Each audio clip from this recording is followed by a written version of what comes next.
Imagine करें कि आप एक बोट पर अपनी फैमिली के साथ नीले समुद्र में छुट्टियां गुजारने गए हैं। चारों तरफ दूर दूर तक पानी फैला हुआ है और सब कुछ नॉर्मल दिखाई देता हो, लेकिन तभी एक लम्हे में सब कुछ बदल जाए। अचानक समुद्र का पानी कहीं गायब हो जाए और आप समुद्र के नीचे की वीरान जमीन पर फंस जाएं। ऐसे में आपके दिमाग में कई सवाल आएंगे, आखिर समुद्र का सारा पानी कहाँ गया? क्या ये पानी दोबारा वापस आएगा? तो चलिए ये सभी सवालों के जवाब जानते हैं इस फिल्म से, जो आपको सांस रोकने पर मजबूर कर देगी। कहानी की शुरुआत में हम एक फैमिली को देखते हैं जो एक बोट पर कैरेबियन ओशन के बीच में मौजूद होते हैं। ये फैमिली बेन नाम के इस लड़के का बर्थडे सेलिब्रेट करने के लिए समुद्र के बीच में आए होते हैं, एक यादगार पल बनाने के लिए। वो सभी बहुत खुश थे, लेकिन उन्हें पता नहीं था कि ये खुशी कुछ ही देर की मेहमान है। कुछ पल के लिए सब कुछ नॉर्मल चल रहा होता है। जब वह सभी समुद्र का व्यू एंजॉय कर रहे थे तो बेन की मॉम समुद्र में स्विमिंग करने के लिए जंप कर देती है, जबकि बेन और उसके फादर फिशिंग करने में बिजी थे। लेकिन तभी अचानक से बेन की मॉम जूलिया को समुद्र में ऐसा फील हुआ जैसे कोई बड़ी सी चीज उसके आसपास चक्कर लगा रही हो। जब वह यहाँ वहाँ देखती है तो उसे कुछ भी नहीं दिखाई देता, लेकिन तभी अचानक से कोई उसे समुद्र के नीचे खींच लेता है और साथ ही उनके बोट पर जो इक्विपमेंट्स हैं वह तेजी से यहाँ वहाँ डायरेक्शन चेंज करने लग जाते हैं, जैसे कुछ बड़ा हो रहा हो। बेन और टॉम इस बदलते हालात को अच्छी तरह समझ नहीं पाते, क्योंकि वह फिशिंग करने में बिजी होते हैं। वहीं जूलिया देखती है कि वह अपने बोट से कुछ ही सेकंड्स में काफी दूर आ गई है और वह डूब रही है। वह खुद को बचाते हुए टॉम को जोर जोर से आवाजें देने लगती है, लेकिन जूलिया बोट से काफी दूर होने की वजह से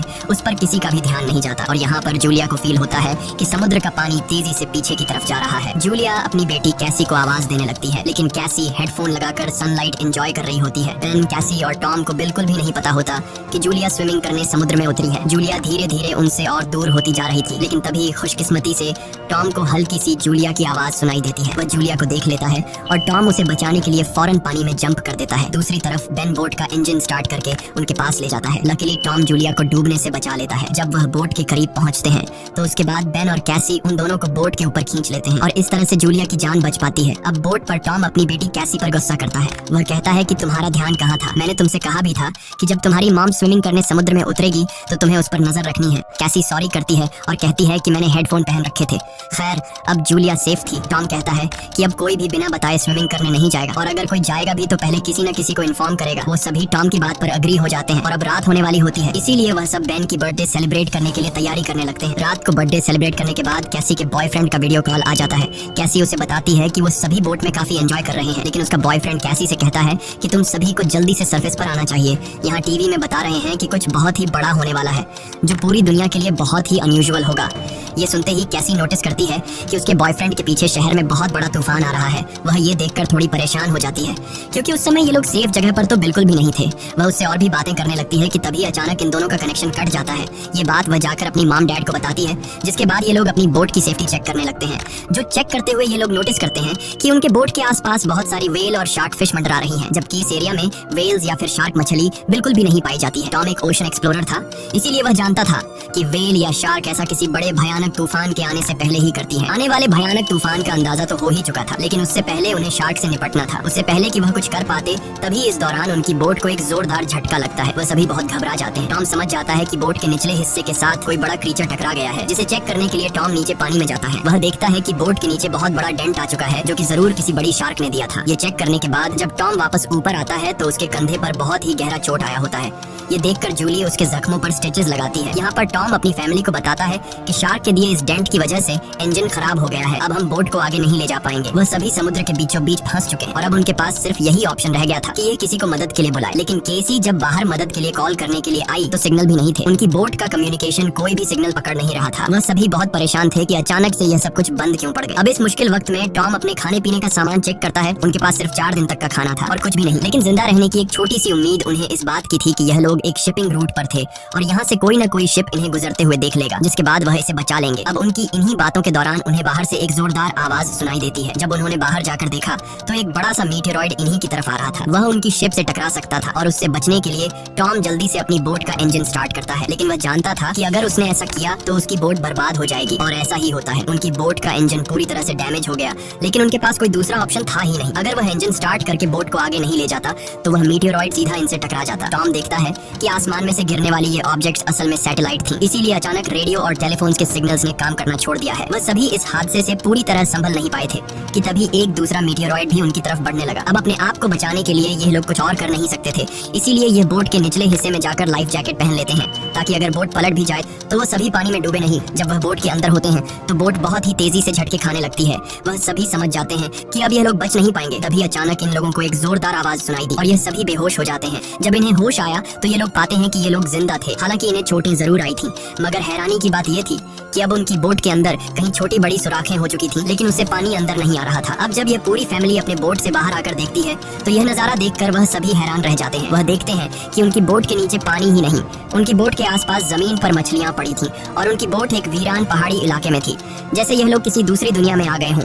यह जगह पूरी तरह से बदल चुकी थी। जहाँ कल रात तक पानी था वह जगह अब ऊंचे ऊंचे पहाड़ों और गड्ढों की तरह दिख रही थी। वह सभी जल्दी यह बात रियलाइज कर लेते हैं कि वह किसी डिजर्ट में नहीं बल्कि वह अभी भी समुद्र के बीचों बीच है। बस समुद्र का सारा पानी यहाँ से किसी दूसरी जगह शिफ्ट हो गया है। अब टॉम जल्दी से अपना कंपास निकालता है और डायरेक्शन देखने लगता है और वह समझ जाता है कि यह जरूर धरती के साथ कुछ गड़बड़ हुई है। धरती के पोल चेंज हो गए हैं। नॉर्थ पोल की जगह साउथ पोल आ गया था, जो कि साउथ पोल की जगह नॉर्थ चला गया था और इसीलिए जहाँ पर पहले जमीन पर लोग बसते थे समुद्र का सारा पानी वहाँ पर चला गया है और अब समुद्र की जगह जमीन बन चुकी थी। इस चीज का पता लगने के बाद यह सब लोग हैरान रह गए। एक और भयानक बात टॉम ने उन्हें यह बताई कि इस सब के बीच जो इंसान जिंदा जमीन पर थे वह सभी मारे गए होंगे। केसी को यह बात बहुत ज्यादा तकलीफ देती है। वह अपने आप को कैबिन में बंद कर लेती है क्योंकि उसे पता चल चुका था कि उसका बॉयफ्रेंड अब इस दुनिया में नहीं रहा। लेकिन अब एक और बात थी जो कुछ ही देर बाद उन्हें पता चलने वाली थी और वह बात सुनकर उनके होश उड़ने वाले थे। खैर अब जूली यहाँ पर बचे हुए खाने को इकट्ठा करने लगती है और बेन अपने बर्थडे के सारे बलून हवा में उड़ाता है ताकि अगर कोई जिंदा हो तो वो उनके पास आ जाए और वो सब मिलकर इस सिचुएशन का सामना करें। उसके बाद टॉम रेडियो के जरिए किसी से कांटेक्ट करने की कोशिश करता है। उम्मीद तो उसे ये थी कि सामने से कोई रिस्पांस नहीं आएगा, लेकिन सरप्राइजिंगली उसे रिस्पांस मिलता है। ये रिस्पांस उसे एक कैप्टन ने दिया था जिसका नाम नाटो है और वह भी समुद्र के शिफ्ट होने की कहानी जानता था क्योंकि वह भी टॉम की फैमिली की तरह अपनी सबमरीन में था। टॉम कैप्टन से पूछता है कि अब इस सिचुएशन में हमें क्या करना चाहिए। यहाँ कैप्टन इन सभी को वह बात बताता है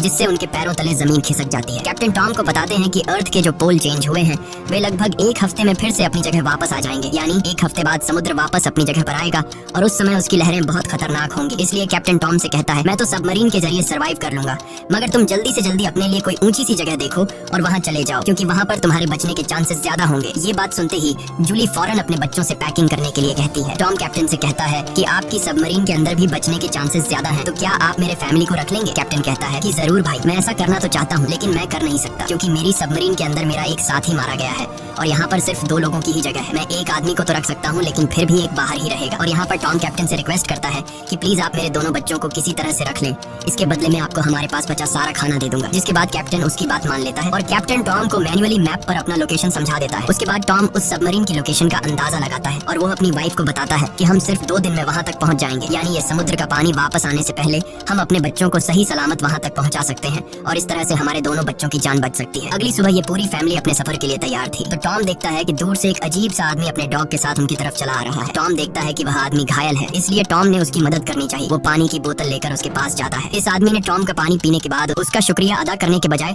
उल्टा उस पर अटैक कर लेता है और ये चीज दूर खड़ी जूली भी देख लेती है। तो आदमी अपने पास पड़े हुए चाकू से टॉम पर हमला करके उसकी जान ले लेता है। उसके बाद वो आदमी जूली की तरफ बढ़ता है। अब अपने हस्बैंड को तो वो नहीं बचा पाई, लेकिन जल्दी से वो बोट के अंदर जाती है और कैबिन में अपने दोनों बच्चों को लॉक कर देती है। उसके बाद वो केसी को एक फ्लेयर गन देती है और कहती है कि इसका यूज तब करना जब हम बहुत ही मुश्किल हालत में हो। अब ये बात कर ही रहे थे कि वह आदमी उनकी बोट तक भी पहुंच जाता है और उससे बचने के लिए जूली बाथरूम के अंदर चली जाती है। अब यहाँ पर वो किलर उनकी बोट पर सर्च करना शुरू कर देता है और जैसे ही उसे यहाँ खाना मिलता है वह खाना शुरू कर देता है। वह खाने पर ऐसा टूट पड़ता है जैसे वह पिछले कई दिन से भूखा हो। खाना खाने के बाद जब वह जूली को ढूंढने लगता है उसके बाद वह सीधा कैबिन की तरफ जाता है, लेकिन वहाँ जाकर उसे पता चलता है कि जहाँ से आवाज आ रही थी वहाँ कोई भी नहीं है। दरअसल जूली बोट में हुए छेद से निकलकर यहाँ से बाहर निकल चुकी थी, लेकिन उस आदमी का जो डॉग होता है वह जूली को देख लेता है और जूली पर भौंकने लग जाता है। अब मजबूरी में जूली को उस डॉग को चुप कराने के लिए उसे मारना पड़ता है और वह खुद बोट के नीचे छुप जाती है। हालांकि वैसे तो वह उस किलर को नहीं मिल पाती, लेकिन जब वह बाहर झांक कर अपने डॉग को मरा देखता है तो वह समझ जाता है कि जूली बोट से बाहर है। अब जैसे ही वह उसे पकड़ने के लिए बोट से नीचे उतरा तो जूली वापस बोट के ऊपर जाकर एक टूटे हुए शीशे को अपना रास्ता बनाते हुए फिर से बोट के अंदर आ जाती है। लेकिन थोड़ी देर में यहाँ पर जूली उस आदमी के हाथों पकड़ी जाती है। वह उसे उसके बालों से पकड़ के उसे मारने लग जाता है। वह जूली का गला दबाने लगता है। अब वह किसी तरह से खुद को बचाने के लिए उस किलर से लड़ने लगती है। कैसी जो ये सब केबिन से देख रही थी उसे याद आता है कि ये फ्लेयर गन यूज करने का अच्छा मौका है। वो फ्लेयर गन चला देती है जिससे आदमी दूर जा गिरता है, लेकिन उसे ज्यादा कुछ नहीं होता, बस उन्हें भागने का मौका मिल जाता है और बोट में आग भी लग जाती है। अब जूली जल्दी से अपने दोनों बच्चों को बचाने के लिए उस बोट से बाहर निकल जाती है। बोट से निकलते वक्त वो किलर एक बार फिर से जूली पर हमला करता है, लेकिन इस बार जूली उसे लात मारते हुए पीछे गिरा देती है। बाहर जाने के बाद कैसी और बेन अपने फादर की डेड बॉडी को देखकर रोने लगते हैं। उन्होंने इस सब की बिल्कुल उम्मीद नहीं की थी। बेन अपने पिता की मौत का खुद को जिम्मेदार ठहराता है। वो कहता है कि न मैं वो बलून ऊपर छोड़ता और न ही आदमी उन्हें देखकर यहाँ आता। अब यहाँ पर जूली भी अपने हस्बैंड से लिपट कर रो रही थी कि तभी वो देखती है कि वो किलर उनकी जलती हुई बोट से बाहर निकल आता है और अब उनके लिए यहाँ पर रुकना सेफ नहीं था। इसीलिए वो अपने दोनों बच्चों को लेकर यहाँ से भागती है। कुछ ही देर बाद उनकी जलती हुई बोट ब्लास्ट हो जाती है। भागते भागते ये लोग काफी थक चुके थे,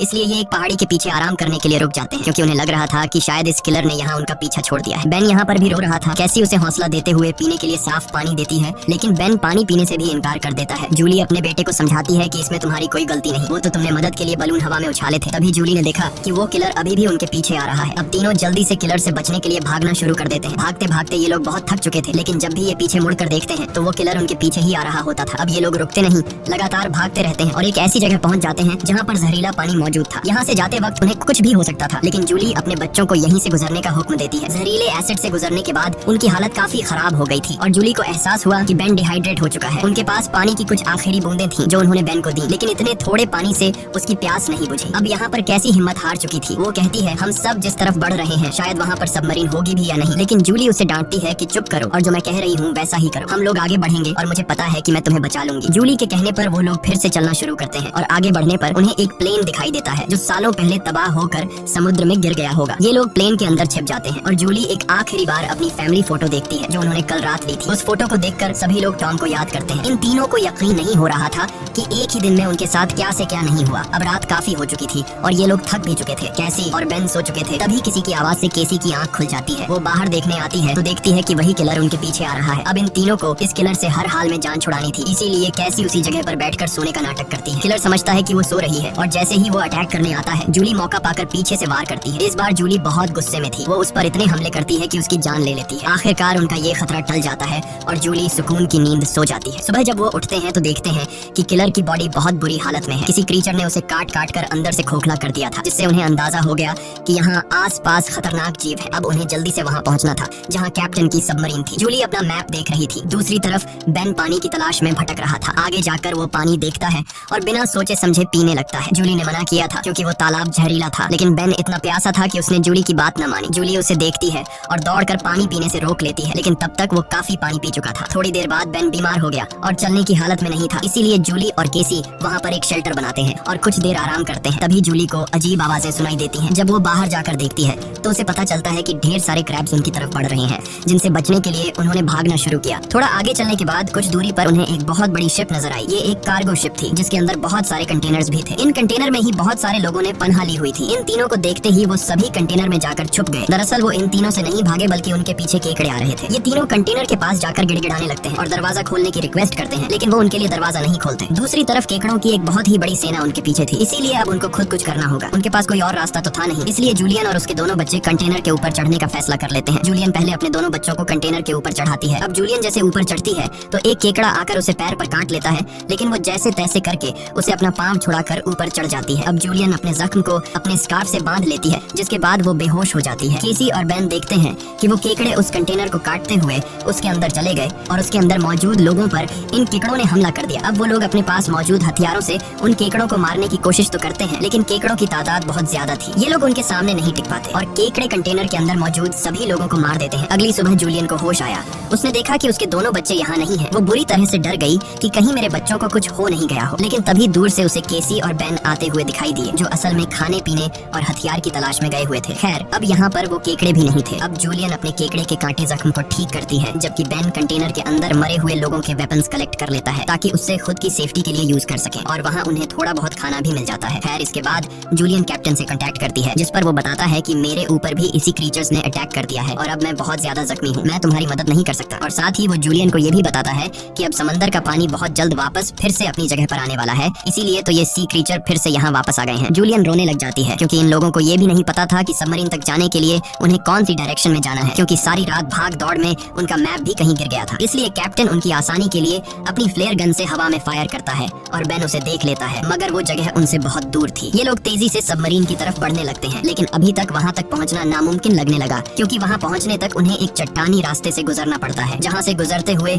उन्हें शायद फिर से उन केकड़ों का सामना करना पड़ सकता है, जिससे उनकी जान जा सकती है। सकती थी। अब केसी को भी अपनी माँ पर तरस आने लगता है कि उनकी माँ का क्या होगा। कैप्टन तो हम तीनों में से मुझे और मेरे भाई को सबमरीन में रख लेगा, लेकिन जूलियन का क्या होगा, क्योंकि अब कुछ ही देर में पानी आने वाला है। जूलियन केसी से कहती है कि तुम्हें ये सब सोचने की जरूरत नहीं, जब हम सब मरीन तक पहुँच जाएंगे तो वहाँ डिसाइड करेंगे कि हमें क्या करना है, और कहती है कि चलो आगे बढ़ो। वहाँ से आगे बढ़ते हुए उनकी किस्मत उन्हें एक बार फिर से धोखा देती है। वहाँ पर लैंडस्लाइड होने लगती है, जहाँ जूलियन जो सबसे पीछे थी उसके आगे आकर एक बड़ा सा पत्थर गिर गया और वो वहीं पर फंस जाती है। अब केसी अपनी माँ के बिना आगे नहीं बढ़ना चाहती थी, लेकिन वो उसे कसम देती है कि तुम हर हाल में खुद को और अपने भाई को बचाओगी। अब इसीलिए केसी अपने भाई को लेकर आगे बढ़ने लगती है। जब वो लोग सबमरीन तक पहुँचते हैं तो उन्हें वहाँ पर कोई भी नहीं मिलता। ये दोनों जोर जोर से सबमरीन का दरवाजा खटखटाने लगते हैं, लेकिन तभी पीछे से कैप्टन आता है जो बुरी तरह से जख्मी था। कैप्टन ने बताया कि देखो, सबमरीन में 3 लोग बैठ सकते हैं और मेरे बचने के चांस बहुत कम है, इसीलिए अगर मैं सबमरीन में बैठकर पानी से बचते हुए ऊपर सरफेस तक पहुंच भी जाता हूं तब भी मैं नहीं बच पाऊंगा। ये बात सुनकर केसी जल्दी से वापस पीछे मुड़ गई और तेजी से जूलियन की तरफ आने लगी। वहाँ फिर से उन केकड़ों का सैलाब आने लगता है, जहाँ पर जूलियन अपनी गन से उन सबको शूट करने लगती है,